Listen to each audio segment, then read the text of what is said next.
بسم اللہ الرحمن الرحیم۔ نظام باطل کے تحت زندگی گزارنے والے شخص کا پہلا، اولین، اہم ترین، مقدم ترین اور فرض عین اقامت دین کی جد و جہد ہے۔ نمبر دو، اس جد و جہد، اس فرض عین کی ادائیگی کے لیے شرط لازم جیسے نماز کے لیے شرط لازم وضو ہے، وضو کے بغیر نماز نہیں، اسی طرح اس فرض سے عہدہ برا ہونے کے لیے شرط لازم کسی جماعت کے اندر شریک ہونا ہے، التزام جماعت، علیکم بالجماعہ، لا اسلام الا بالجماعہ۔ کون کہہ رہے ہیں؟ حضرت عمر فاروق۔ علیکم بالجماعہ کون فرما رہے ہیں؟ محمد رسول اللہ۔ انی آمرکم بخمس اللہ امرنی بہن کون فرما رہے ہیں؟ اللہ کے رسول۔ لوگوں، میں تمہیں 5 باتوں کا حکم دے کر جا رہا ہوں، اللہ نے مجھے ان کا حکم دیا ہے، بالجماعت والسمع والطاعت والہجرت والجہاد فی سبیل اللہ۔ اس سٹیج پر وہ آ گئی بات، آمنوا وجاہدوا، آمنوا وانفقوا۔ جماعت میں آپ نہیں ہیں تو اپنے آپ کو دھوکہ دے رہے ہیں، میں دین کا کام کر رہا ہوں، میں یہ کر رہا ہوں، میں وعظ کہتا ہوں، میں وہاں جا کے درس دیتا ہوں، سب کچھ کرتے ہیں آپ، یہ اقامت دین کی جد و جہد نہیں ہے۔ unless you belong to a party، disciplined party۔ اس لیے کہ انقلاب اور تبدیلی نظام کی ممکن ہی نہیں ہے، کوئی احمق سے احمق شخص بھی یہ نہیں کہہ سکتا کہ بغیر کسی جماعت کے ممکن ہے۔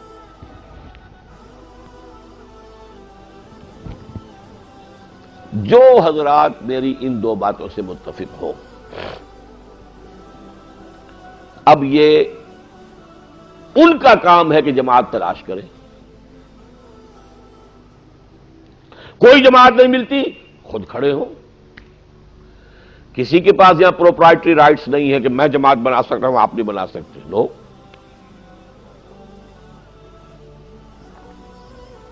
دیکھیں، تلاش کریں، بھاگیں، دوڑ، یہ آپ کا کام ہے۔ اگر تو یہ بات سمجھ میں آ گئی، یہ فرض عین ہے اور اس کے لیے شرط لازم ہے جماعت، تو تلاش کریں گے پھر آپ۔ اس تلاش میں جو بھاگ دوڑ آپ کریں گے، جو محنت لگائیں گے، جو وقت صرف کریں گے، وہ بھی آپ کا جہاد فی سبیل اللہ ہی کے اندر محسوب ہوگا، اکاؤنٹ ہوگا، لیکن وہ سیریس سرچ ہو، سیریس۔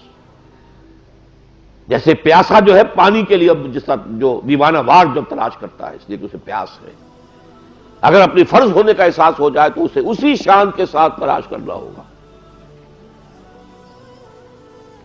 اس میں صرف میں 4 مشوروں کے درجے میں بات کہہ رہا ہوں کہ وہ جماعت کیسی ہونی چاہیے۔ نمبر 1، اس کا ڈکلیئرڈ گول ہونا چاہیے اللہ کے دین کا غلبہ، اللہ کے دین کا قیام، نتھنگ شارٹ آف دیٹ۔ علمی کام، درسی کام، تدریسی کام، سماجی کام، اصلاحی کام، تبلیغی کام نہیں۔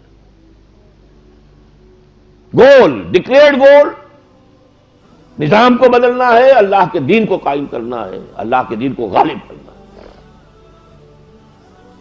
نمبر 2، وہ بہت ڈسپلن جماعت ہونی چاہیے۔ انی آمرکم بخمس اللہ امرنی بہن بالجماعت والسمع والطاعت، یہ نہیں ڈھیلی ڈھالی سی ایک جماعت، کبھی جی میں آیا تو اجتماع میں چلے گئے، نہیں تو نہیں گئے، نہیں۔ ڈسپلن، سمع و طاعت، فاسمعوا واطیعوا وانفقوا خیرا لانفسکم۔ سورہ تغابن میں، ابھی زیادہ دن تو نہیں ہوئے ہوں گے پڑھے ہوئے اس کو، فاتقوا اللہ ما استطعتم واسمعوا واطیعوا وانفقوا خیرا لانفسکم۔ پورے سورہ تغابن کا آخری لباب، لب لباب اس آیت میں آیا۔ البتہ یہ کہ یہ سمع و طاعت 2 طرح کی ہو سکتی ہے۔ ایک سمع و طاعت ہے شخصی بیعت کی بنیاد پر، کہ کوئی شخص جس پر آپ کو اعتماد ہو، جس کے خیالات سے آپ متفق ہو جائیں، آپ کا دل گواہی دے کہ یہ شخص مخلص ہے، بہروپیہ نہیں ہے، کاروباری نہیں ہے، دین کے نام پر دنیا کی دکان نہیں چمکا رہا ہے، تو اس کے ہاتھ پر بیعت کریں، شخصی بیعت، بیعت سمع و طاعت فی المعروف، جو حکم آپ دیں گے میں مانوں گا، الا یہ کہ وہ شریعت کے خلاف ہو۔ مشورہ میں بھی دوں گا لازماً، لیکن فیصلے کاؤنٹنگ آف ووٹ سے نہیں ہوں گے، فیصلہ آپ کے ہاتھ میں ہوگا۔ یہ اصول ہے شخصی بیعت کا۔ ایک شکل یہ بھی ہو سکتی ہے کہ دستوری نظام ہو، جیسا جماعت اسلامی کا ہے، وہ بھی سمع و طاعت کا تقاضا پورا کرتا ہے، وہ بھی جائز ہے، حلال ہے، مباح ہے، جائز حلال مباح وہ بھی ہے، لیکن منصوص مسنون معصور یہ شخصی بیعت ہے۔ قرآن میں ذکر ہے تو شخصی بیعت کا ہے، حدیث میں ذکر ہے تو شخصی بیعت کا ہے، سیرت النبی میں ذکر ہے تو شخصی بیعت کا ہے، اور کم سے کم 1300 برس تک تو امت مسلمہ میں اس شخصی بیعت کے سوا کوئی اجتماعیت کسی شکل میں دنیا میں قائم ہوئی ہی نہیں۔ خلافت ہے تو بیعت شخصی پر، اور خلافت اگر غلط رخ پر جا رہی ہے ٹھیک کرنے کے لیے اگر عبداللہ ابن زبیر ہوں یا حسین ابن علی ہوں رضی اللہ تعالی عنہم وہ میدان میں آئے ہیں تو انہوں نے بیعت کی بنیاد پر جماعت بنائی۔ یہ دوسری بات ہے کہ کوفیوں نے بیعت توڑ دی اور دھوکہ دیا، غداری کی حضرت حسین سے، اس کا الزام ان پر ہے، حضرت حسین پر تو کوئی الزام نہیں۔ پھر اگر صوفیہ نے نظام بنایا کوئی اصلاح نفس کا اور تزکیہ نفس کا، وہ بھی بیعت، اب تو بیعت ہی رہ گئی ہے، صرف وہی معروف بیعت رہ گئی، باقی تو کسی بیعت کو دنیا جانتی ہی نہیں، وہی پیری مریدی کی بیعت رہ گئی، لیکن وہ بھی بیعت پر۔ پھر پچھلی صدی میں جتنے جہاد ہوئے ہیں یورپین کولونیلسٹ پاور کے خلاف، سب بیعت کی بنیاد پر۔ مہدی سوڈانی انگریزوں سے ٹکرائے بیعت کی بنیاد پر، سنوسی اطالویوں سے ٹکرائے بیعت کی بنیاد پر، چچنیا میں امام شامل نے 30 برس تک ناکوں چلے چبوائے زار کی فوجوں کو بیعت کی بنیاد پر۔ ہمارے اس بر عظیم پاک و ہند میں سید احمد بریلوی اٹھے، ان کا اصل ہدف انگریز تھے، لیکن وہ اصل میں پہلے چاہتے تھے کہ یہ اپنا پیچھا مضبوط کر لیں۔ عالم اسلام کی کنٹینیوٹی جو ہے وہ سرحد کے علاقے سے تھی، سرحد کو پہلے سکھوں سے لبریٹ کرائیں، پھر پنجاب کو سکھوں سے لبریٹ کرائیں۔ یہ بھی آپ کے علم میں ہوگا کہ سرحد بھی سکھوں کے تابع تھا اس وقت، اس کے بیشتر علاقے سینٹرل جو ڈسٹرکٹس ہیں، مردان، کوہاٹ، پشاور، یہ تینوں سکھوں کے ہاتھ میں تھے۔ اوپر کا علاقہ مالاکنڈ جو ہے اس پر ان کا تسلط نہیں تھا، نیچے یہ بنو وغیرہ جو ہے یہ آزاد تھے، لیکن باقی یہ 3 ضلع جو ہیں جو اصل میں ہارٹ آف NWFP ہے یہ سکھوں کے تحت تھا۔ یہ ہری پور کون سا ہے، کس کا ہے یہ شہر؟ ہری سنگھ نلوا کا شہر ہے، ہری پور ہزارہ۔ مانسیرا کس کا ہے، کس کا سیرا ہے؟ یہ راجہ مان سنگھ کا سیرا ہے۔ ایک وقت میں وہ دہشت تھی سکھوں کی کہ کابل میں پٹھان عورتیں، افغان عورتیں اپنے بچوں کو ڈرایا کرتی تھی، چپ جاؤ ہری سنگھ نلوا نہیں آیا، چپ ہو جاؤ، وہ آ رہا ہے، ہابو آ رہا ہے، وہ دیو آ رہا ہے، وہ ہری سنگھ نلوا آنے والا ہے، چپ ہو جاؤ۔ ان سے نجات دلا کے پھر پنجاب کو ان سے نجات دلائیں، پھر انگریز سے ٹکر لینے کا پروگرام تھا۔ وہ اللہ کی جو مرضی ہے وہی، لیکن نظام بنا بیعت پر۔ تنظیم اسلامی میں ہم نے وہ شخصی بیعت کا نظام اختیار کیا جو مسنون ہے، قرآن و سنت کے نصوص میں جس کا ذکر ہے، مسنون ہے، حضور نے اس پر عمل کیا ہے، اور پوری ہماری 1300 برس کی تاریخ میں۔ تیسری بات یہ ہے کہ آپ اس جماعت سے یہ پوچھیں کہ آپ کا طریقہ کار کیا ہے۔ نبی کا معاملہ تو یہ ہوتا ہے کہ اس کے ہاتھ میں ہاتھ دے کر در محل حق ایسو دار، حق جدھر مڑ جائے تم بھی مڑ جاؤ، نبی جدھر مڑ جائے تم بھی مڑ جاؤ۔ نبی نے کہا تھا شمال کو رخ کر کے نماز پڑھ لو، حاضر۔ نبی نے کہہ دیا آپ جنوب کی طرف کر لو، حاضر۔ لیکن غیر نبی کا مسئلہ یہ نہیں ہے، اس سے پوچھا جائے گا what methodology you want to employ and how do you deduce it, infer it from the seerah of the prophets۔ سیرت النبی سے کیسے آپ اس کو نکالتے ہیں یہ بتائیے ہمیں۔ لیکن قرآن کہتا ہے لقد کان لکم فی رسول اللہ اسوۃ حسنہ، اسوہ حسنہ محمد رسول اللہ ہے ہمارے لیے۔ چوتھے درجے میں پھر یہ ہے کہ اس جماعت، اس تنظیم کی قیادت کو قریب سے دیکھیے، بہروپیے تو نہیں، عام لوگوں کو مت دیکھیے، اس لیے کہ جماعتوں کے اندر ہر طرح کے لوگ ہوتے ہیں، اور جو بیعت کی بنیاد پر بنیں گے اس میں یہ ڈسٹنکشن زیادہ ہی رہے گی۔ آج ہی ایک شخص بیعت کر کے داخل ہوا، اس نے عہد کیا ہے، تب اس کی سیرت، اس کا معاملہ، اس کو تربیت کے مراحل سے گزرنا ہے ہمارا رفیق آدمی وہ۔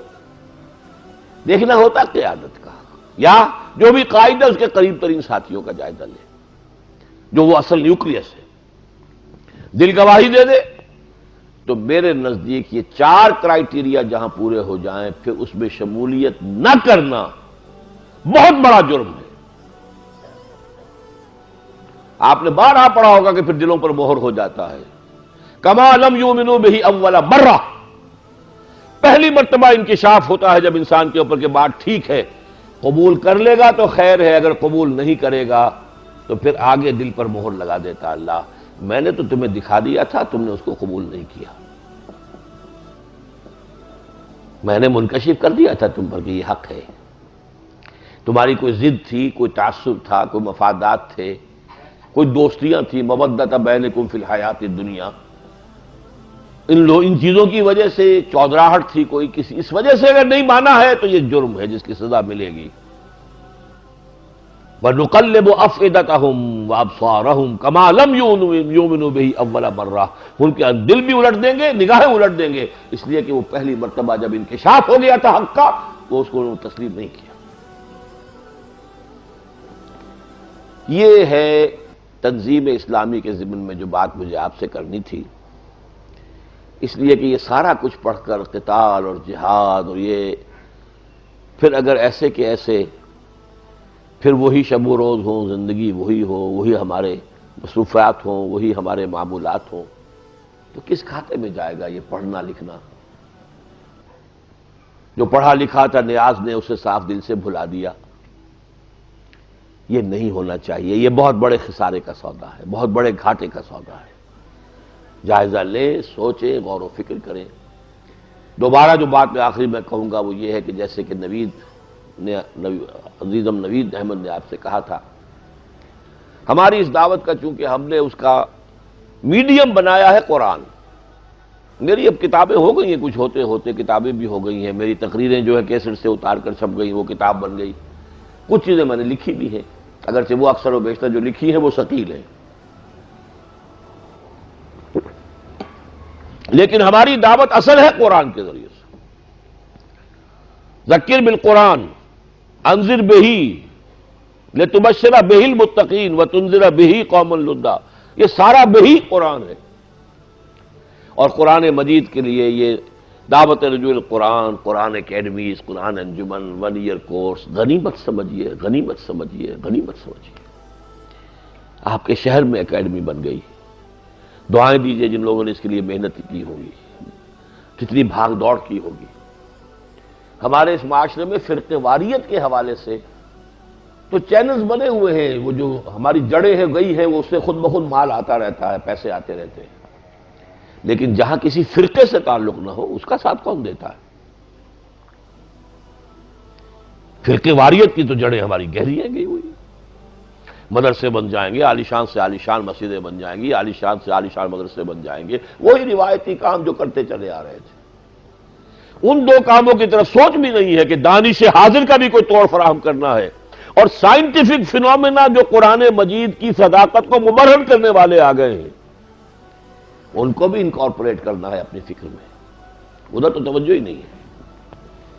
ہاں، قال اللہ قال الرسول فقہ کے جاننے والے جن مسجدوں میں نمازیں پڑھا دیں، جا کر فتوے دے دیں آپ کو، روزہ رہ گیا یا نہیں رہ گیا، ٹوٹ گیا یا ہے، اور آپ کو اور اس قسم کے مسائل بتا دیں، وہ اس کی آپ ایک بڑے پیمانے پر جو ہے وہ پروڈکشن ہو رہی ہے، ڈیمانڈ بھی ہے، مسجدیں بنتی ہیں، چاہیے مولوی، لیکن یہ اس کام کے لیے آسان نہیں ہے، یہ تو ایک نئی سی بات ہے، یہ لوگوں کے سامنے اس کا صغرا کبرا ہی نہیں ہے۔ تو جنہوں نے بھی ہمتیں کی ہیں یہ کام کرنی ہے، ان کے لیے دعا کیجیے، اور اب خود آئیے اس میں شامل ہوئیے، آپ کا خون اس میں شامل ہونا چاہیے، آپ کا سرمایہ اس میں شامل ہونا چاہیے، آپ کے اوقات اس میں شامل ہونے چاہیے، اور سب سے بڑھ کر یہ کہ سب سے پہلے یہاں کے اس اگر درس قرآن اور دورہ ترجمہ قرآن کے بعد یہاں اگر 150 کے قریب نفری آتی رہی ہے، تو اگر 50 افراد 1 ایئر کورس کے لیے نہیں نکلتے تو میں سمجھوں گا کہ پھر نتیجہ ہمارا صحیح نہیں ہے۔ تو انجمن کا معاملہ وہ ہے، باقی رہ گیا تنظیم کا معاملہ، غور کریں، سوچیں، اگر اس میں انشراح صدر ہے ابھی بیعت کریں، شامل ہو جائیں، ابھی سوچنا ہو مزید تو ہم نے ایک ایک شک اور پیدا کر لی ہے معاونین تنظیم اسلامی کہ جو باقی سب چیزوں سے متفق ہوں، ابھی ذرا بیعت کے معاملے میں کچھ انہیں ہچکچاہٹ ہو، ابھی مزید انشراح کی طالب ہوں، وہ معاون بن سکتے ہیں، ہمارے ساتھی بن سکتے ہیں، تعاون کر سکتے ہیں، ایک رابطہ ہو جائے گا، ایک ان کے ساتھ کانٹیکٹ ہوگا، ڈیولپ ہو جائے گا، اور اس طریقے سے یہ ہے کہ وہ اور زیادہ قریب آ سکیں گے، اپنی رائے بنا سکیں گے، تو اس کے لیے کہ معاون فارم پر کیے جا سکتے ہیں۔ میرا یہ خیال ہے کہ بس میں اسی پر اکتفا کروں۔ اقول قولی ھذا واستغفر اللہ لی ولکم ولسائر المسلمین۔